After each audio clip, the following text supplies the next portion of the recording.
laughed cheerfully nonetheless. Then one day, as I went to visit like I usually did, I found my grandfather lying in pain at the entrance. In a panic, I called the ambulance. But my grandfather passed away just like that. Hey, what are you daydreaming for? At least prepare some tea. My sister's voice brought me back to reality. Right, the lawyer will be here soon. I responded and headed to the kitchen. Taking a quick glance, I saw my sister lazily stretching out her legs on the mat and yawning. I could still smell my sister's strong perfume, even in the kitchen, a bit away, and I made a face. She's same as always, I murmured under my breath, placing the kettle on the stove. My sister has always been the type to only care about herself. When she hit her teens, she started dyeing her hair as if it were natural. She hung out with the so-called delinquents and was always out and about. Demanding money without working part-time was a given. Even when she caused trouble and our grandparents had to apologize on her behalf, she was unperturbed. I, being the quiet one, often had to deal with the fallout. She doesn't seem to have changed much, even after becoming an adult. She doesn't have a stable job and seems to just be drifting around while working part-time. I knew she had been asking our grandfather for money whenever I wasn't around.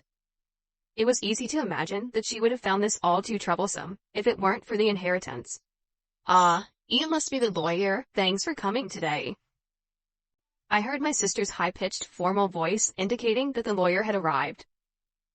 I hurriedly placed tea leaves into the teapot and headed towards the entrance. Thank you for coming today. I had met the lawyer at the funeral. His eyes were as kind as my grandfather's. A lawyer's badge shone brightly on his chest. After offering incense in front of my grandfather's portrait, he took a sip of the tea I served, and then took out my grandfather's will. It was entrusted to him by my grandfather while he was still alive. The content was as follows. My elder sister Susan was to inherit $20 million in cash, and I, the younger daughter, was to inherit this house and the land it sits on. Upon hearing this, my sister burst out laughing. $20 million in cash for the elder daughter, and only an old house for the younger one? How hilarious. Ah ha ha ha ha. It's just right for someone as plain as you. It's not just the house, there's also the land, I retorted, to which my sister laughed snidely. Ha ha ha ha ha. The value of this land in such a god-forsaken place is hardly surprising. I would have preferred cash. I guess Grandpa must have had a soft spot for me after all.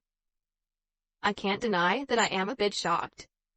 I suppose my grandfather wanted me to protect his beloved house and land where he spent his life with my grandmother. A house and land. That's pretty awesome, isn't it? Brian, my boyfriend, exclaimed in surprise after hearing my story. I shook my head, implying it's not as great as it sounds. Not really. My sister inherited $20 million in cash. That's more impressive. I felt a sense of emptiness saying it out loud. Even though I was being modest, verbalizing it felt like an acknowledgement. Wow, beautiful, and have money now? She's the mores. The better victory. I shot Brian a side glance for his insensitive comment. Realizing his gaffe, he joked. Your comfort means more to me than money, Karen. Brian has been my boyfriend since I started working. We met at a social event, and, being of the same age, we clicked well. I've introduced him to my grandfather and my sister. While he hasn't proposed yet, I have been considering marriage. Today was our first date in a while, and I ended up telling Brian about my inheritance. I suppose it was because I thought he would become my husband someday. I had no idea I would come to regret this. A few days later, I was visiting the family home I had inherited from my grandfather.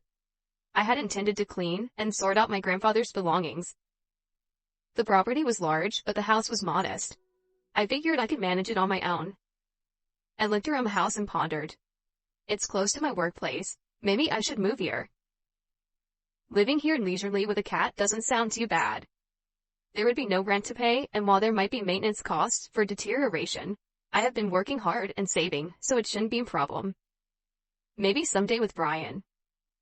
Feeling embarrassed at the thought, I shook my head vigorously. I rolled up my sleeves to begin cleaning. Just then I received a call. My sister's name appeared on my smartphone screen. Sis, what's up? Hey Karen, having fun all by yourself in that old house? My sister seemed to be drunk. She always had a unique way of extending her words, but today it was particularly bad. Sis, you're drinking, aren't you? It's still afternoon. I pointed out with a sigh, to which she exaggeratedly sighed back. Oh, you're such a Miss Goody Two-Shoes. I was right, she had been drinking.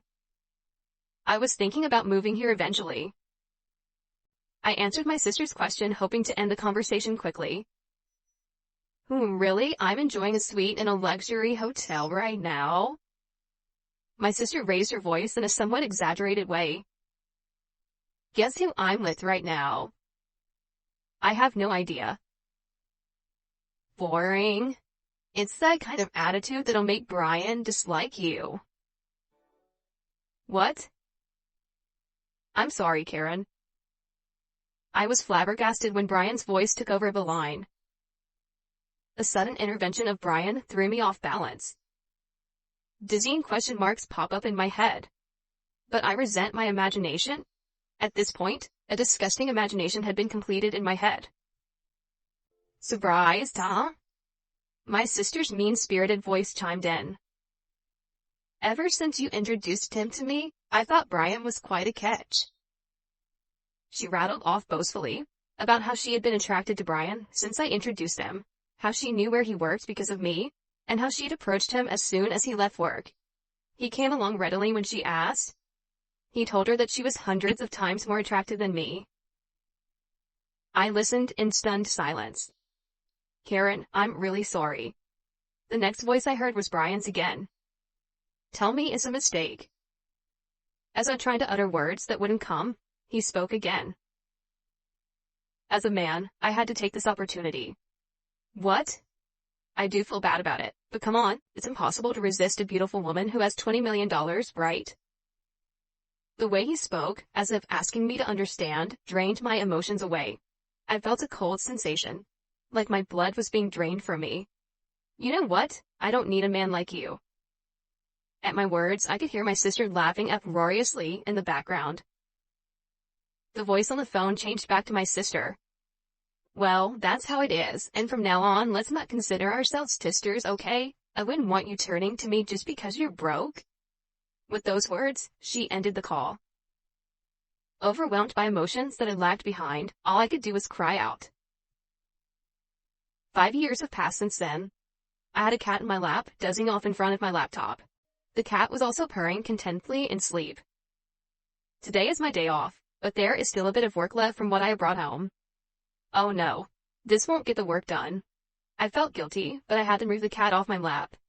Just as I reached out, my phone started to ring. An unfamiliar number was displayed on my smartphone. Thinking it could be work-related, I answered the call without any suspicion. Hello? Karen? Long time no see? I instantly knew who it was and froze. The distinctive way of speaking was unmistakably my sister's. It's you, Karen, isn't it? I can tell just from your initial hello. After all, I'm your big sister. 5 years had passed, which should make Susan 34. A smirk formed at the corner of my mouth at her unchanging way of talking.